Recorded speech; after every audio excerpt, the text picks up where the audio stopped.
دعا کوو چې الله رب العزت د دې وطن حفاظت وفرمایي. کم دشمنان، قادیانیان، روافض، پرویزیان، یهود، نصارا دا وطن ماته د غواړي، دا خرابې د غواړي، دا چوکې د غواړي، الله دې نه کوي. د لا اله الا الله په نامه آزاد شوی دی. قسم د له ظلمونه وو ناجایز ډیر روان دي، خو خدای پاک دې زموږ کور نه را خرابوي. یو کور چې هر څو سپیری خو بیا خپل کور دی. افغانستان دی الله نه خرابوي. امن راغلی دی، خوشحالي راغلی ده. خدای پاک دې سره خوشاله کی. خدای پاک دی هغه چې کم تللی دی بار ملکو هغه دی الله راولي، هغه طالبانو ته دی الله توفیق ورکړي چې هغه ورونه چې دی هغه خوشاله کی، هغه ورونه خوشاله کی، په خپل وطن کې خوشاله اوسئ. خدای می وطن تر نیویارک لا شایسته کا د دنیا په حواله، تر نیویارک دی الله رب العزت آباد کستي وطنونه.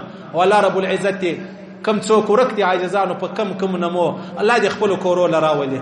او کني ژوندۍ الله رب العزت هغه جنتونه ورکړي چې د الله په علم په قدرت کې دي. او الله دې او بچانو ته هغه صبرونه ورکړي چې کوم د الله په قدرت کې دي.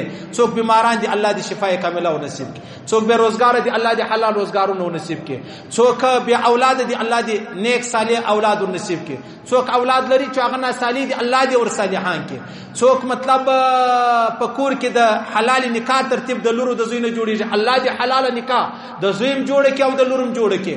دغه سنور ډیره دعاګانې چې زموږ ته په زړه کې دي ټیم کم هغه ویلې نو الله رب العزت هغه زموږ ټول هغه شایسته اسلامي دینی شرعي جایزه ارمانونه چې دی هغه را پرکې. د چا پر کورو غمونه دی الله دې غمونه لري، د چا کورونه نړېدلې دی الله رب العزت د دې د زړه تسلی سي.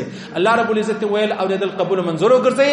الله دې پر دې تور مشتمر راکې چې مردا ویلا اله الا الله محمد رسول الله.